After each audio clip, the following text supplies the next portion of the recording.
everyone. Pilar, I think we'll start and expect our fourth speaker to join. Yes. Okay, great. Welcome everyone to today's National Ethnic Media News Briefing. I'm Sandy Close, Director of EMS. Our topic today is the worsening mental health of America's children, documented by a recent report from the Centers for Disease Control and Prevention. The CDC surveyed high school students and found that 55.1% described suffering emotional abuse, 44.2% reported persistent feelings of sadness or hopelessness, and 9% attempted suicide.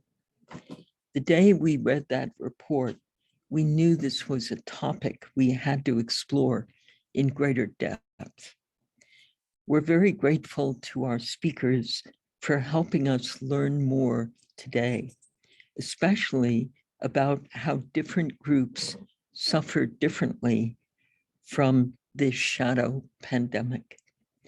Our speakers include Dr. Ilan Shapiro, pediatrician and chief medical affairs officer of UltimAD, federally qualified health centers in Los Angeles.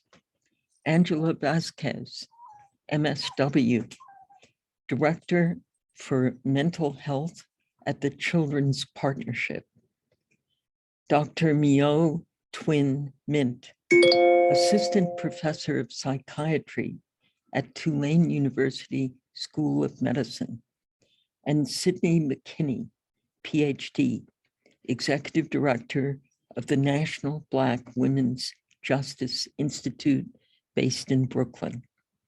Again, our thanks for joining us. We ask our reporters to enter questions in the chat box and our speakers to speak slowly as I'm speaking, so that our interpreters in Spanish, Mandarin, and Korean can keep up with you. We will send a video of today's conference and extended bios of our speakers after the conference. We are live tweeting and live streaming the conference on EMS's Facebook site. Now I turn the conference over to our associate editor and today's moderator, reporter and author, Pilar Marrero. Pilar. Thank you, Sandy. Thank you, everyone, for agreeing to be with us today. And thank you to my colleagues for showing up, as every Friday they do. I read the full report of the CDC that talks about the survey that they did among more than 7,000 high school students. And the results are sobering and they're concerning. The crisis comes from before the pandemic, but it got worse during it. So we're gonna go straight into our panel. What our first speaker for today is Angela Vasquez. She's a social worker and policy director for mental health at the Children's Partnership. Angela, give us an idea of what's going on. Great, thank you so much. If it's all right, I will share my screen because I have some slides to go along with my remarks. Give me 1 second. All right, thank you so much, everybody. Very glad to be here. As Pilar and Sandy said, I'm Angela Vasquez. I'm the policy director for mental health at the Children's Partnership. The Children's Partnership is a California advocacy organization advancing child health equity through research, policy, and community engagement.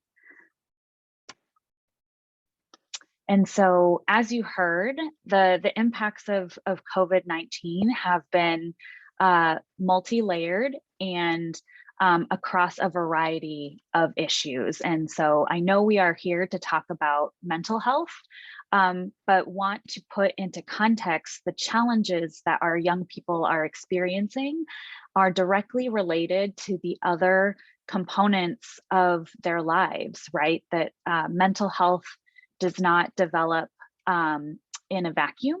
Positive mental health is also influenced by these factors as well. And so just wanted to ground us in this systems view of children's health and well-being. So some statistics. What's really important to understand is that what we're seeing now for young people in the recent CDC data is not an anomaly, but it's actually a crisis that has been building since before the pandemic. So here are some statistics. In particular, you should note that nearly 50% of youth who were severely impaired with a major depressive episode did not receive treatment. And this is data from, again, before the pandemic. So already half of our young people were not receiving care for mental health symptoms that they were experiencing. I also would like to note that these outcomes, as you'll see throughout the presentation and today, these experiences are not born equally across all of our children. So Black and Latinx children were about 14% less likely than white youth to receive treatment for their depression, although just as likely to be depressed. Suicide is the second leading cause of death for Native youth, so nearly 3.5 times higher than the national average. And high school girls across all races and ethnicities made plans to attempt suicide more than boys. So there's also a gender component in terms of disparities around mental health. Again, building on that, this idea that children's identities are impacting their mental health. So Black and Latina girls were twice as likely to attempt suicide as Black and Latino boys. And over half of Latina girls are worried about a friend or family member being deported. Nearly a quarter have been harassed because of their family name or country of origin. And I don't have data here, but of course we know, particularly since the pandemic started, that Asian youth have been experiencing harassment and bullying, again, as a result of their ethnicity and heritage. Again, more information just to show that there are gender and race and ethnicity components. What I'd like to share, again, is that identities and our communities matter. LGBTQ youth from American Indian and Alaskan Native backgrounds were 2.5 times more likely to report a suicide attempt in the past year compared to their non-Native LGBTQ peers. So again, so many factors go into our young people's mental health.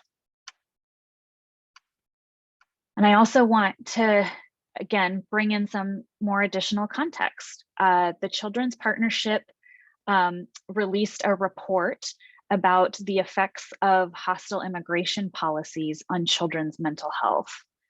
What we found is that family separation harms children's mental and physical health. Children of undocumented parents are at risk of behavioral problems. Having parents taken away undermines family economic security. And the climate of fear further restricts children's access to education, public benefits, and other services. Further, we've also recently released a report around policing and its harmful impacts on child well-being. Policing disproportionately impacts Black, Indigenous, and people of color, children and youth. Exposure to violence is an adverse childhood experience, or ACE.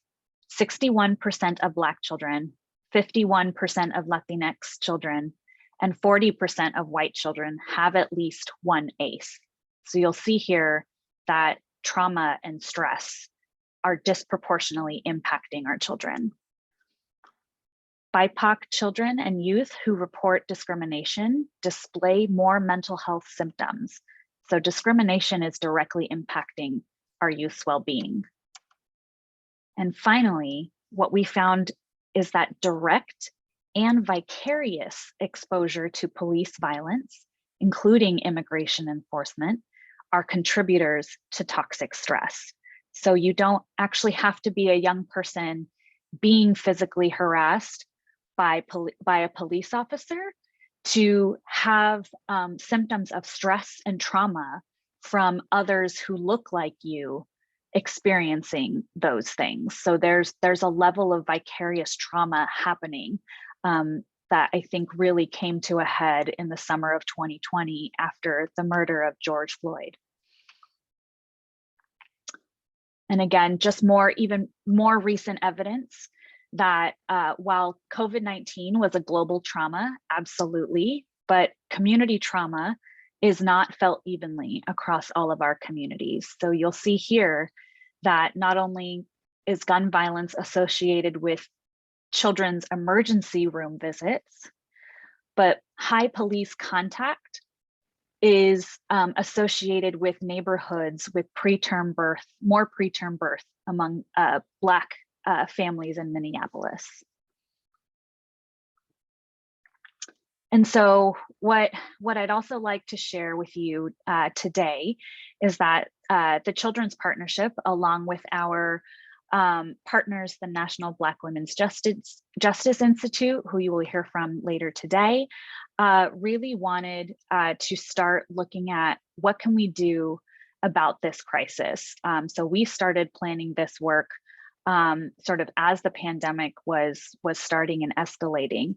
And what we really wanted to ensure through our policy work is to ensure that we remind policymakers and adults that positive experience matters, that yes, there is all this trauma and poverty and discrimination happening, violence, but that we need to also, while we need to focus on reducing and mitigating those negative experiences, we also need to focus on positive experiences and promoting positive mental health in our young people. And so together with the National Black Women's Justice Institute, we established the Hope, Healing, and Health Collective, which is a group of 15 community-based organizations from across the US who came together to form a youth policy council. Over the last year, we've been engaging our 15 youth leaders and their peers in a series of listening sessions to uncover what it is young people themselves would like to hear or would like to see from adults in terms of their mental health. And I can skip these so I can get us closer to time. Some of the solutions that we have been developing with young people have to do with school-based services.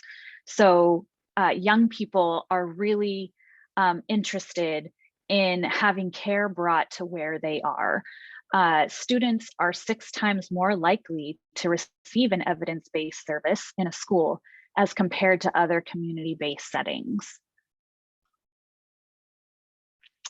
Another piece I wanted to make sure to uplift, that just because it's not therapy, it may be very well be therapeutic, especially for youth and children from communities that have been historically marginalized. So it's especially important that we employ culturally affirming strategies.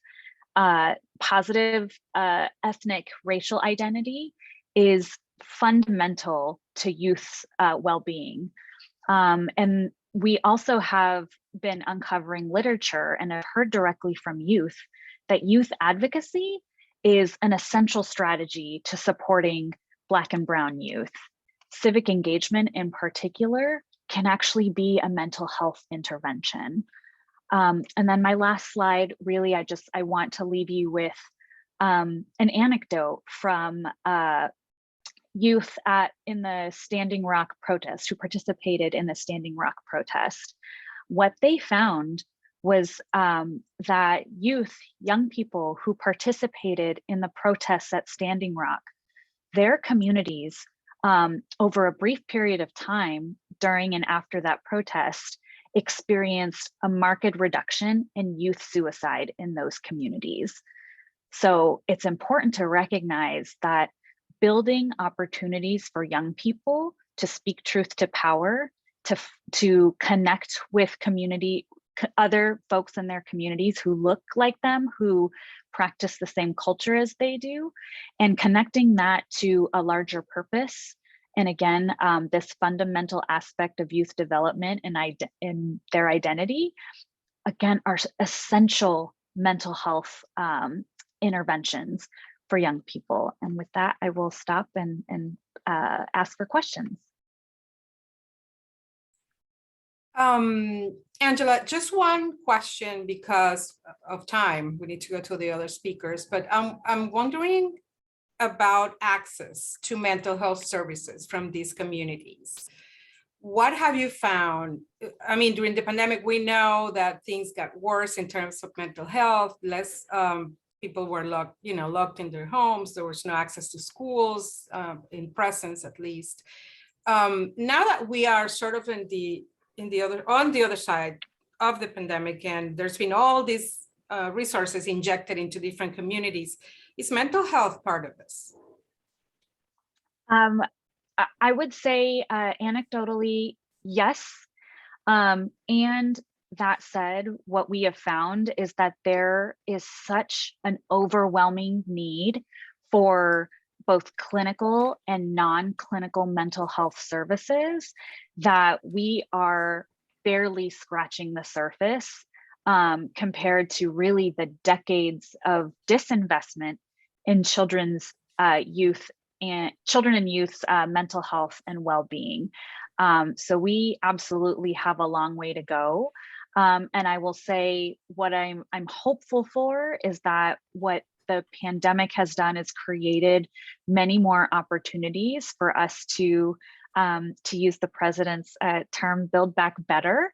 That if we can infuse some of these aspects that I was talking about cultural identity and culturally affirming and gender affirming mental health services into what we're building for young people, I think we do have the chance to stem the tide and also ensure that these disparities that we're seeing have the chance to be eliminated.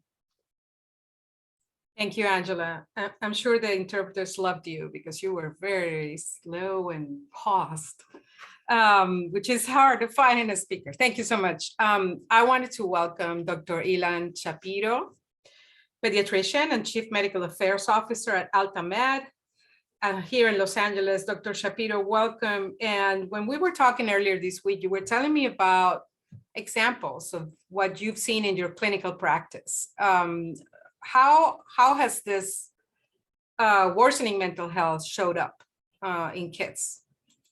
Thank you, Pilar. First of all, it's an honor to be having this conversation because sometimes we do not talk about kids. We want to help them. We understand that they are imperative and they are part of our futures, but sometimes we just don't have our time or willingness, or we just are afraid of finding out what's happening.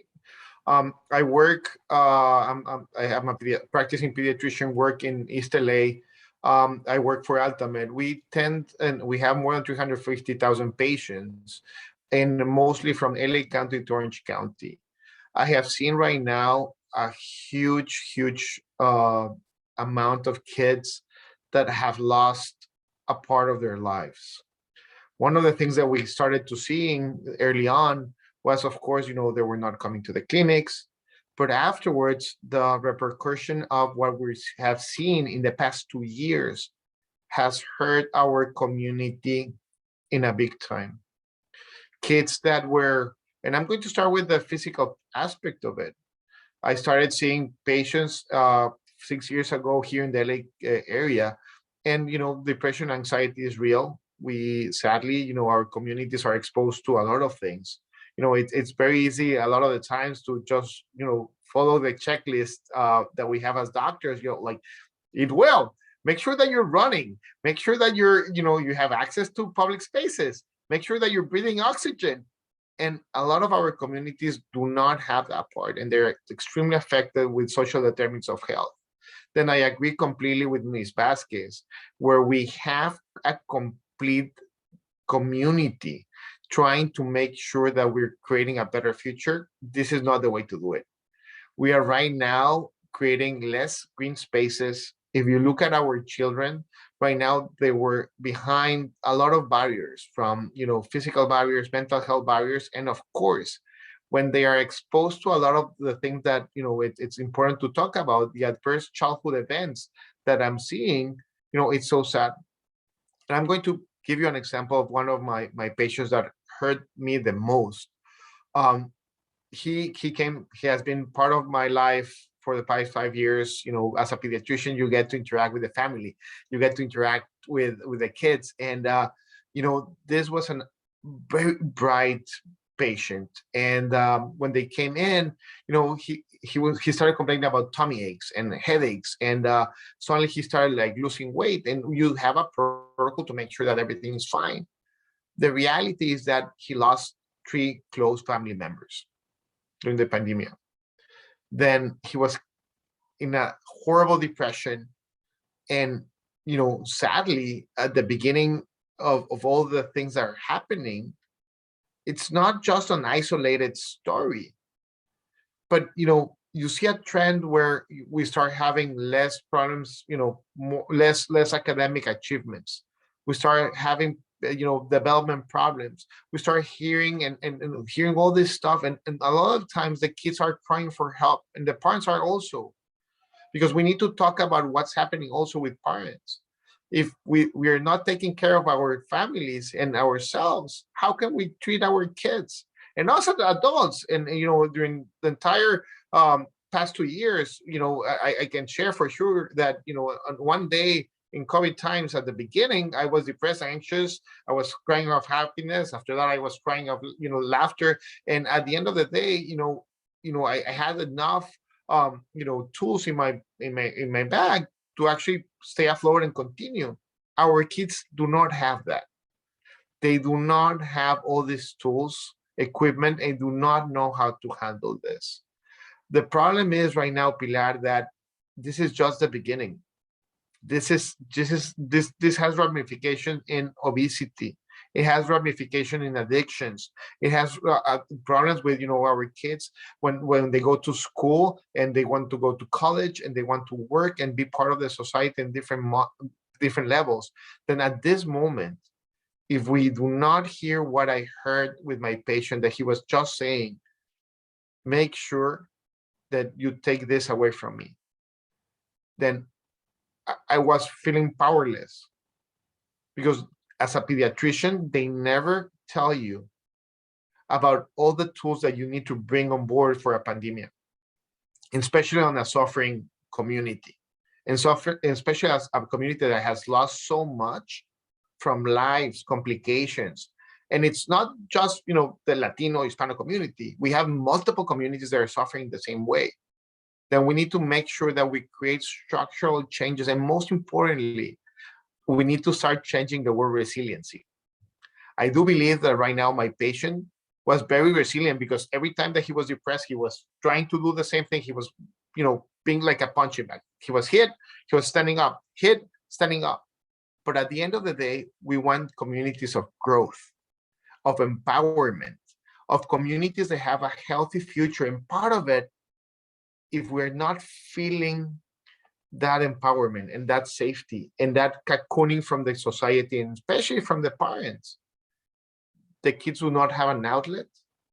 And the mental health aspect of it, from depression, anxiety, and right now all the kids are dying due to suicide. Then we have a lot of things in front of us that we need to challenge the way that we think, and most importantly, bring the resources that our communities, and especially our kids, our teachers, our families need. Dr. Shapiro, thank you for that passionate declaration. Okay, so questions. Let me see if there's anything in the chat. All right.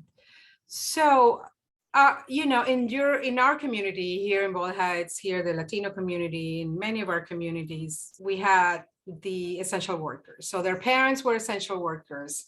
The kids, what? They were left alone. They didn't have school. How did you see that impacting your patients? We have an entire community surrounded by food, by family members, but the entire safety net actually started to crumble. Why? Because there was, for sure we have food deserts in our area that I serve. Then you don't have a paycheck. Then the quality of food that you're getting is even worse.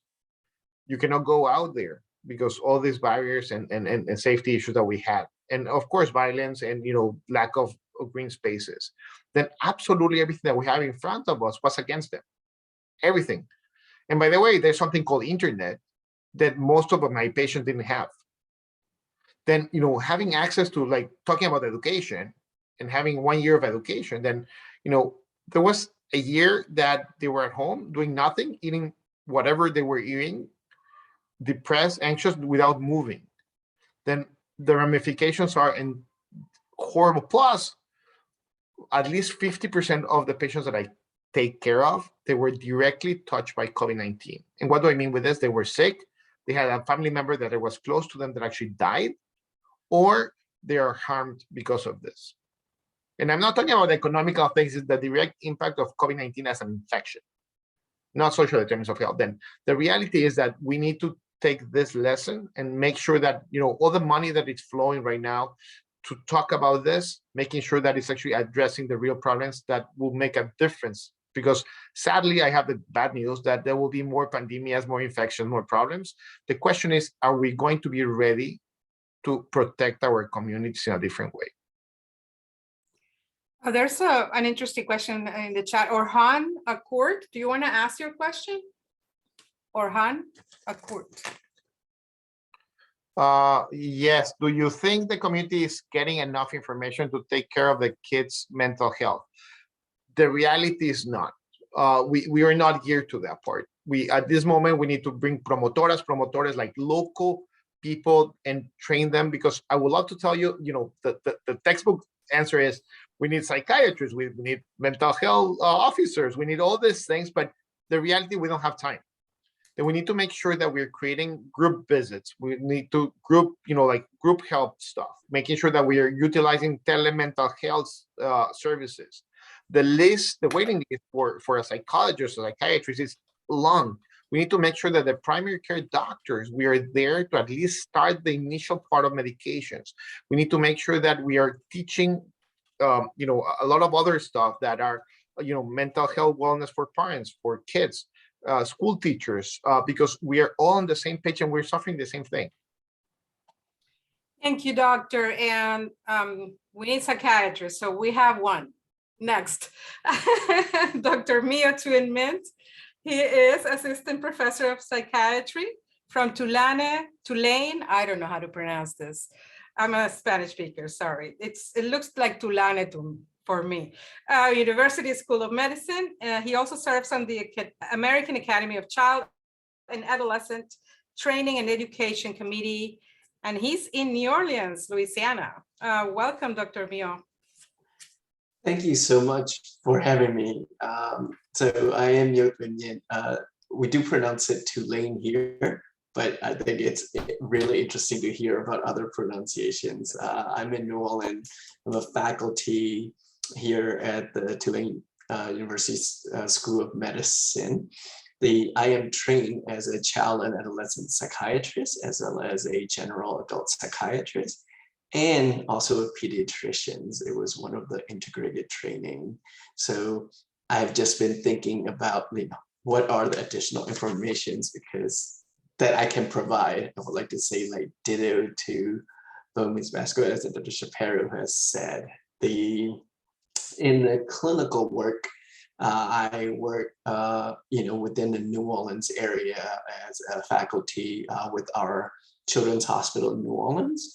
and in the clinic, as well as our community health center, federally qualified community health center, Crescent Care, and get to teach and train future pediatrician and psychiatrists so that we are talking about the workforce shortage.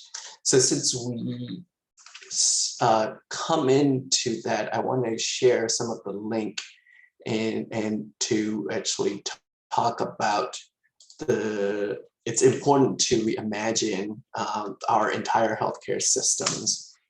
As Dr. Shapiro has mentioned, many of the clinicians and both physician and the psychologists and licensed clinical, like mental health and physical health clinicians were burning out even before the pandemic.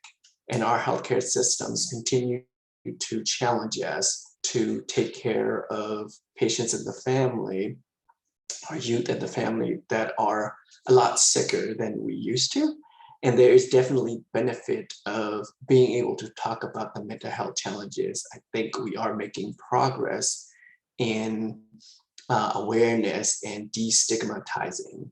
However, I think we have yet to solve how do we actually take care of all the needs, and pandemics just did not help.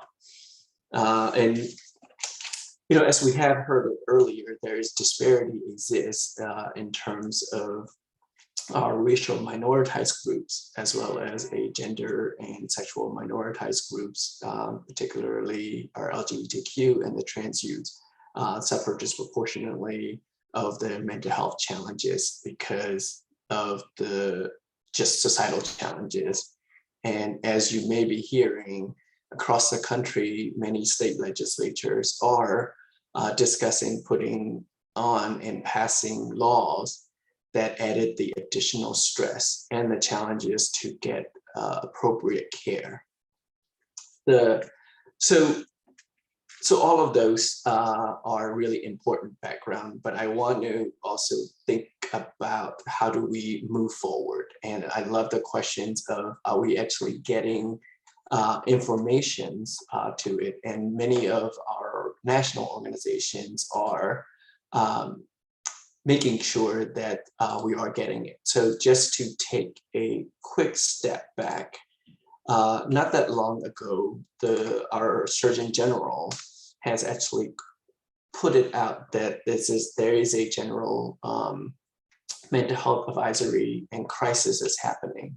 So it was really good to see that there is a recognition from the federal government, and we hope that what follows will be the investment in our youth mental health. And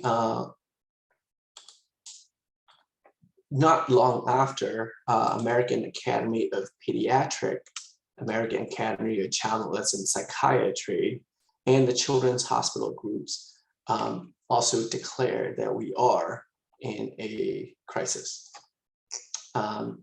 which all of you are very much aware of. So I think all of us who take care of the kids are on the same page in terms of the need, and calling our policymakers as well as the community partners to really pay attention to it. I love that we heard about the school-based program, which is meeting where the kids are. Their developmental task is to be well in school, right? We have jobs, they're supposed to go to school and do well. And so being able to go out to the youth where the challenges are happening, rather than waiting in our clinic in ivory towers where we know there are systemic challenges such as transportations or the caregiver ability to get off work to bring the kids to the appointments.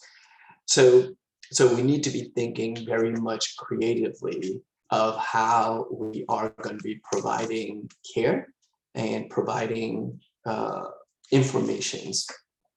And the traditional evidence-based treatments are really important, but thinking about strength-based approach and really doing these smaller intervention as we are seeing them. So there are a lot more creative way, and for us to be thinking about what does intervention look like and how do we actually support those.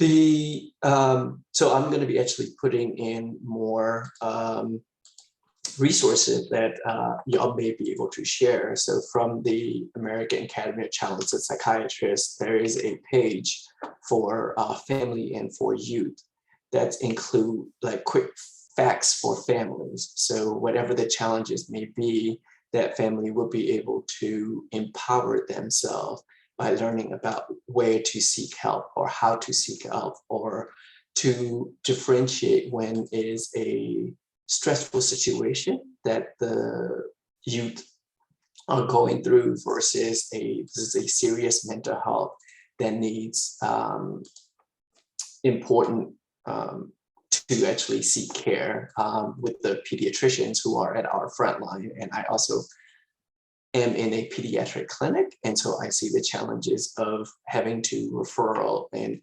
having very much a long wait times to get in to see a clinicians.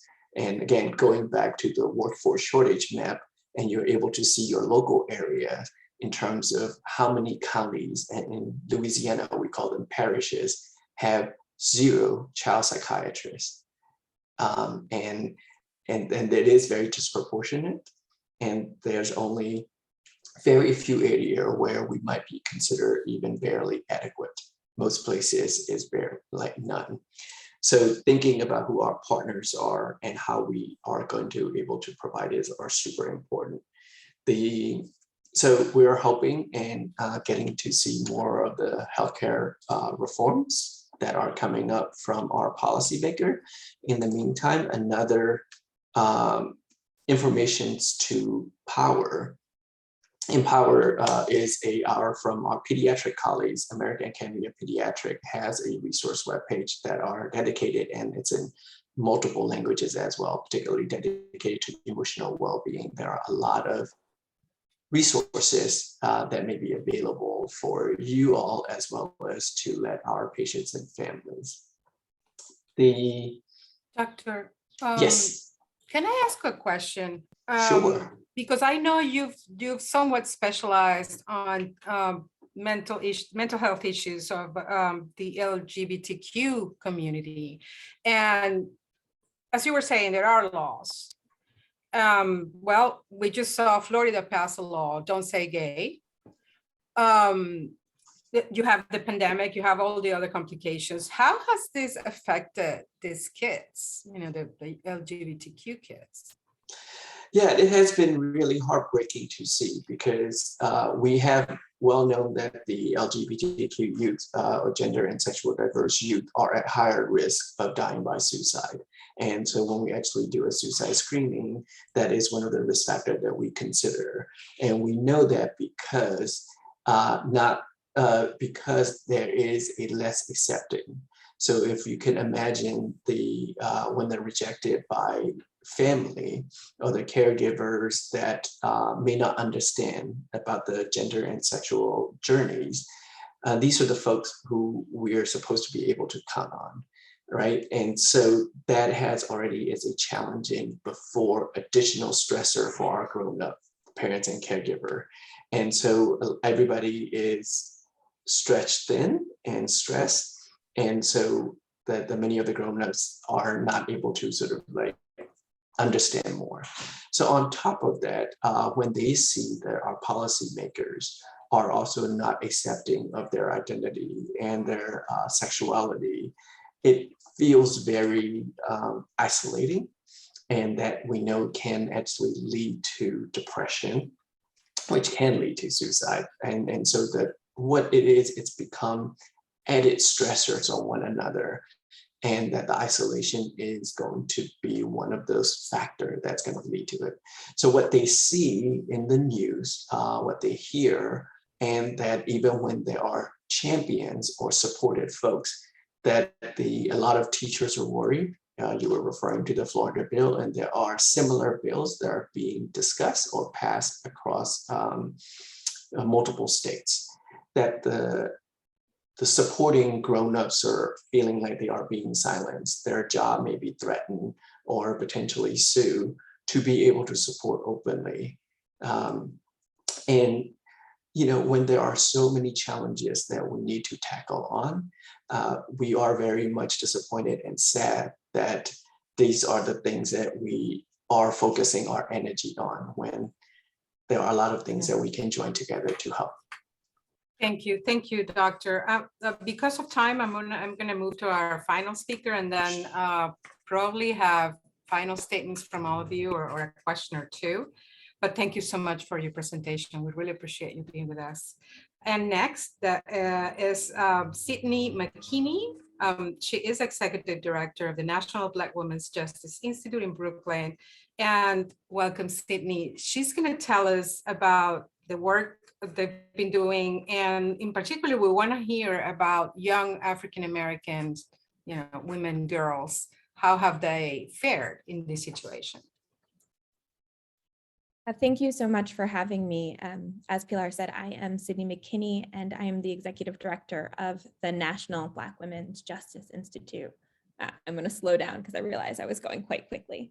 And the National Black Women's Justice Institute is a Black women-led nonprofit organization working to end the systemic criminalization of Black women and girls. We believe that elevating, amplifying, and centering the voices of Black women, girls, and gender expansive people is critically important, and that research, policy, and capacity building are key strategies in that work. So I just want to do a little framing with a few statistics. For us, addressing the mental health and wellness of Black women and girls is really vital to reducing their risk of coming into contact with the juvenile legal and the criminal legal systems. So just a few stats. Between 1991 and 2017, suicide attempts by Black youth increased. And among Black teenage girls, the suicide death rates actually increased from 2001 to 2017 by 182%. When we think about young people who are arrested, it's about nearly 2 million young people are arrested by police every year. And data show that 75% of those youth have experienced traumatic victimization in their lifetime.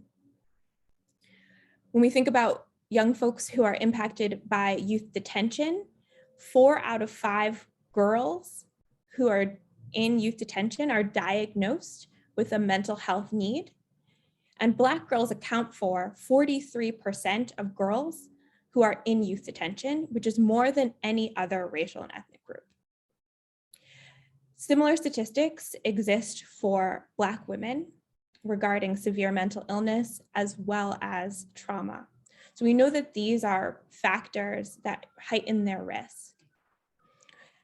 In the during the pandemic, one of the things that the National Black Women's Justice Institute wanted to know and understand was how was the pandemic impacting Black girls and gender expansive youth who were directly impacted by foster care and the juvenile legal system. So we actually conducted a survey of providers to understand what were the youth that they serve, what were they experiencing, and how had the pandemic impacted their ability to serve those young people.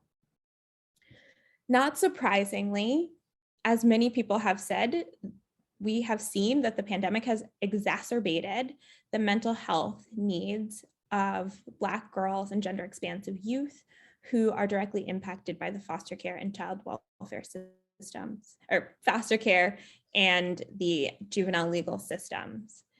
I think one of the things that was important for us to flag was that while it had exacerbated the mental health needs, it also created new mental health challenges for young people as well.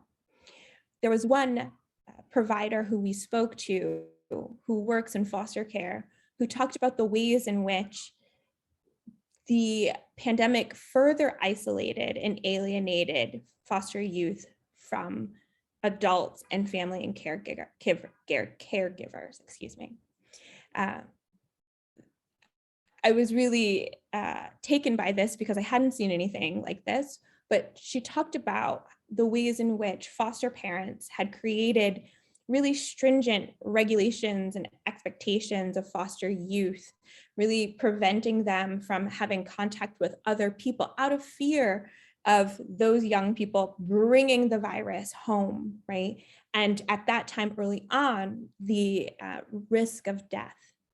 The same also happened for youth who are visiting their parents. So there are young people in foster care who may be on a track, unfortunately, to have their parental rights discontinued and to be adopted, or unfortunately age out of care, who still have very strong connections with their family and will go back and have visits with them on a regular basis. But because of the pandemic, their biological families, these people who care so much about them, were fearful of having them in the house because they lived in congregate care settings with a bunch of other young people who they didn't know about. And so there was just a lot of anxiety about, you know, this young person who I love very dearly could also, you know, harm my family.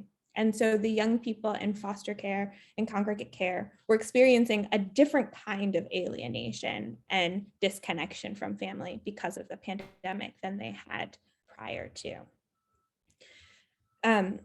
You know, I think other things that we heard and are so important to flag are the ways in which the programs had to really pivot and take on new responsibilities to support young people. Not only did pretty much any social service organization have to figure out how to do virtual programming, but a lot of these programs, they couldn't close. You know, foster care had to stay open.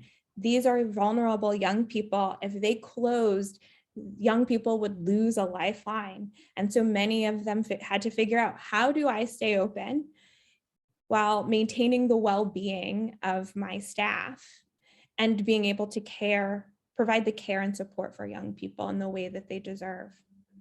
And so, you know, the data we have showed of the folks who completed our survey that, you know, 2/3 of them stayed open, and some of them had to close, which I think was incredibly heartbreaking to see and hear, that there are youth serving organizations that, because of the pandemic, actually had to close. And so young people lost that connection to programming that had been supportive of them.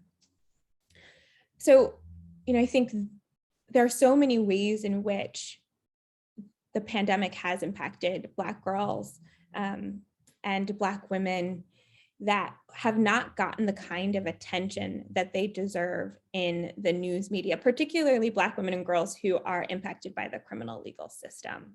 And that's really what we've been trying to elevate in our work. Another thing that I think is really important for folks to know and that we have been working on has to do with increased rates of gender-based violence in schools following or during the pandemic. So as young people have returned to schools, you know, Title IX coordinators have been flooded with reports of gender-based violence. There's a school that we are working with, and they said, you know, the first 2 weeks of school, they had more reports in that period of time than they had had the previous year prior. And it just has continued to increase and be a challenge for them to take on. And a lot of what they have explained as far as their understanding of what's happening is that, you know, that time that young people were at home, not with each other in school settings, they kind of forgot, how do you interact with folks in a safe and caring way? And so we're seeing a lot of behaviors among young people because of the kind of alienation and kind of the loss of socialization that has happened to them during the pandemic. And why that's important for Black girls is because Black girls experience sexual harassment and gender-based violence in schools more than any other young person. And so when we're trying to take on this issue and support schools in developing trauma-informed, gender-responsive, and culturally affirming responses to gender-based violence, now even though it has always been a concern, but especially now because we understand the ways in which that sexual violence Black girls experience in schools can also be a risk factor and a pathway to their involvement in the juvenile legal system. So those are some of the things that have been coming up for us in our work with young people, Black girls and gender expansive youth. I have a report, a fact sheet that I'm going to drop in about Black girls and mental health that we put out last October, and the study that we have done around Black girls who are in the juvenile legal and foster care systems should be coming out soon with more data about the impact on them and the organizations that serve them. Thank you, Sydney. And we should be able to send everything, the links, the slides, and whatever you put in the chat later to our reporters. Julia, you have a wonderful question there. Julia Dudley, please ask your question. Thank you. Sydney, your report was right on. My name is Julia Dudley Najib, on Me News. And I certainly have a grave concern hearing from colleagues, being a former teacher, almost made me want to go back into education, because these teachers are seeing the ramifications of the pandemic. Molestations are on the rise. My colleague can barely, without breaking down and crying every day, seeing what's happening. And it's unfortunately mostly Black students. And I'm on the outside looking in, and I want to know what to do and what he can do. There's not enough resources right now in the educational system which is overwhelmed, completely overwhelmed when we're talking about dealing with the mental issues, because he's also dealing with parents who are either evicted or traumatized or have lost their jobs during the pandemic, or the molestations have gone up. And I want to know, what can we do? What can we do as individuals to begin to help? And even beyond being a journalist, I am that concerned. And I thank you for your report.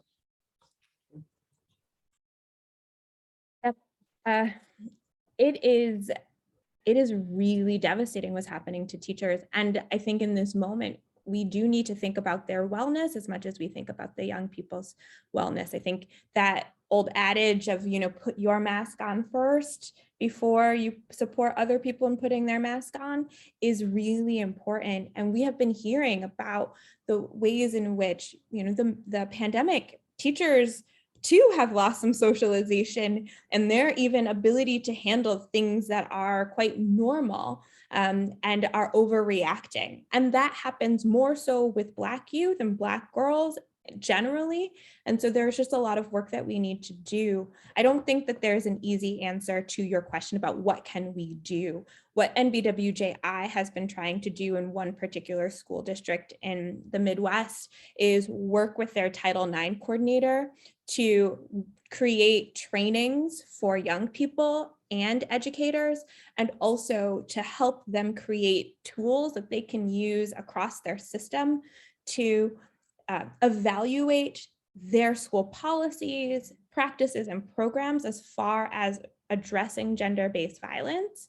And creating standards, because I think that's one of the things that we have heard is that teachers don't have the time or the capacity to actually even do this, and there aren't even real standards or training that go into how do you support them. So those are some of the things that we are trying to do. But I think wellness and self-care is really the first thing that we can help and support teachers and educators in doing in this incredibly hard work that they're having to hold during this time. Very important point. Angela, you wanted to say something? Yes, I just wanted to say that I really appreciated that comment, Julia, and wanted to share that I think taking what NBWJI is doing with school districts and communicating sort of what works back up to policymakers, not just at the national level, but state and local policymakers as well. You may have heard that President Biden released a mental health action plan, which contains many opportunities for both congressional and state investment in youth mental health programming and capacity building. One of the things that I wanted to highlight for this group is that there is a large growing campaign for police-free schools. As you saw in the data that I presented, even just being on a campus where there is, SROs, school resource officers, creates a particular climate in schools that we know is not conducive to learning, much less mental health. And so I think to the extent that media and journalists can cover sort of local school district investments in policing versus mental health supports, I think is a very concrete next step for this group. Well, we are running out of time, but I wanted to pose a sort of a double question and for all of you, and then you can take whichever you want. And you just touched on it, Angela. The first question we always ask about, an issue like this is, what can we do as media? What can we do as reporters? You already answered that. Others may have other ideas. And the other one is, has the pandemic helped raise awareness of mental illness and has done anything to reduce stigma? The stigma our communities have with seeking care, for example. Not even access issues. I mean, it's like even having people willing to come forward and access the care, whether it's there or not. Angela, you want to say something about that, and then we'll go around. Sure. What we heard from youth through our collective work was that stigma is still very much a large issue for young people. And they sort of are grappling with both family stigma and stigma in the community. That being said, at least with the youth that we talked to, it seemed that young people themselves are sort of leading the way in combating and dismantling stigma around mental health. They felt much more comfortable talking about these issues with each other. And so I think it's sort of incumbent on adults to sort of support young people doing that work with their families and their communities, so that we bring everybody along together. Dr. Shapiro, you want to say something about what the media can do and about stigma? Have been silent for many years. We have seen right now with disinformation and misinformation, and it's clear right now that we all play an amazing role with what we can do for our communities. Then we have two choices: just to say that we're experts and not be quiet. But I actually am going to put something out there. We need to translate medicalish to an actionable language that our community can actually do something with. One of the beautiful things about this forum is that we are not writing an article in an amazing journal, that it's important that we continue doing that. It goes to the academic journal, that it's from whatever place, that it's awesome. But until actually reaches out our community, it takes months, years to actually do an impact there. Then it's up to us to make sure that we create conversations and we create resources with media, with healthcare providers, and actually have an open conversations. Sometimes on reality, we do something wrong, and we're humans. We do something wrong, we talk about it, and we move forward. And that's the conversation that we need to have. Right now, the disparities, the problems with information and disinformation, we are losing the most valuable things that we have. We're right now feeling that we're fighting a human to a human thing, but we're fighting a human against mental health, viruses, and all these things that we have around us. Then we need to start taking that aside and making sure that we are convening the correct conversations with the correct communities at the moment that they want. Social media is changing, real media is changing, then we need to be part of this and making sure that we create the forums for them. Thank you, Dr. Shapiro. Dr. Mio-Twin. Yes, I love this questions because I think that's the goal of it, is to actually make sure that we're partnering together to actually get the resources to the people who need them most, which is why I'm putting in links. And I would sort of like call on the media, to hold our leaders, elected officials accountable and continue to ask this question. There are a lot of issues that needs to be solved, and many of them are related. I think we are understanding how related we are to one another and some of those systemic challenges. And so keep asking in terms of whatever it may not feels like directly related to the mental health, particularly youth mental health, could ask, how is that going to impact, or how is it going to alleviate the challenges, and keep them accountable, and then invest in these cares. And that will be helpful, and we will be available to join you in terms of talking to them and advocating with you all. Sydney McKinney? Yes, I think that one thing that the media can do to support this work is elevate and bring attention to mental health and wellness services and programs that are culturally affirming and gender responsive. So much of what people know about as what's available are clinical modalities, which many of the folks in our communities are reluctant to engage in for very well-founded reasons. And being able to elevate the community-based work that is happening to promote wellness is another, I think, really important thing that the general public needs to know, and could be a really important resource for people who are looking for services in their communities. Thank you so much to all our speakers. Thank you to our reporters. We hope that this is something helpful for you to produce reports and to continue this conversation in your communities. So Sandy, you don't want to say goodbye? I have so many questions. We'd be up here for another hour. That's what briefings do. They tell us what we don't know and need to know.